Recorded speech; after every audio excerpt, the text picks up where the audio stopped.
It was meant to be another fierce but routine campus debate, another stage for the young conservative firebrand Charlie Kirk to challenge, provoke, and be challenged in return. Until a single echoing gunshot turned Utah Valley University into a national crime scene. Just minutes after tossing hats into the crowd and engaging students with his trademark blend of wit and defiance, the 31-year-old fell to the ground, struck in the neck by a sniper's bullet. Panic exploded through the crowd. Chaos reigned. Some ducked, some ran, and others screamed prayers into the air. Kirk was bundled into a car, bleeding, unconscious, while a nation blinked in stunned disbelief, watching its already divided soul fracture deeper with one senseless act of political violence. As news of the shooting ricocheted through media outlets and social feeds, America held its breath, not just for confirmation of Charlie Kirk's fate, but for what his fall symbolized in a country suffocating under partisan hatred.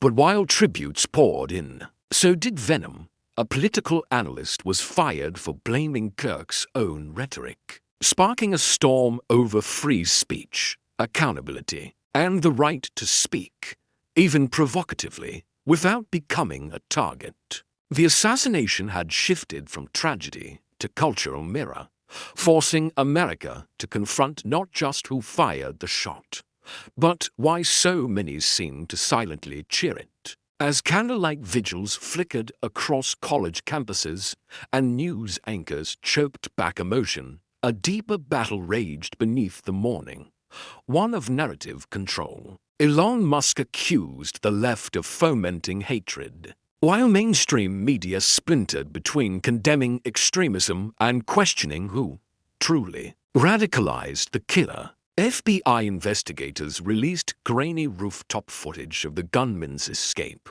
tracing his path through alleyways and rooftops like a shadow slipping through the nation's conscience. Politicians, once cautious, now spoke in absolutes. Some warned of ideological warfare, others pleaded for unity.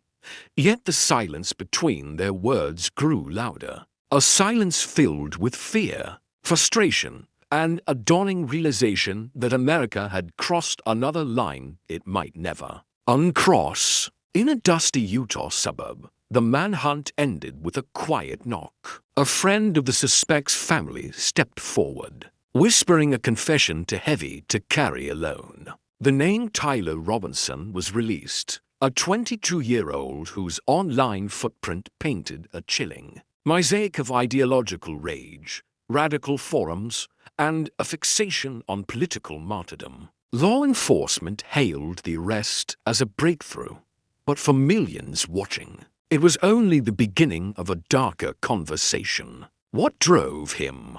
Who validated his hatred? In a press conference thick with tension, Utah's governor announced, "We got him." But justice in this case felt less like closure and more like a mirror, forcing America to look hard at what it is becoming. The sun fell over the Arizona tarmac as Vice President J.D. Vance stepped off Air Force Two, cradling the casket of Charlie Kirk like a fallen soldier of speech.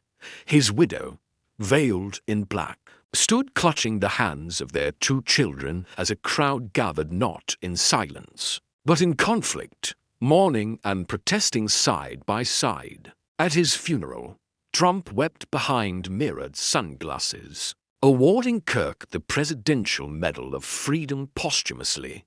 Yet across screens, hashtags waged war. Hashtag martyr for speech versus hashtag divisive rhetoric. In death, Charlie had become both legend and lightning rod. But as Erica Kirk whispered into a podium, her voice cracked with grief and defiance, "He died talking, so let us never stop listening." The room fell still,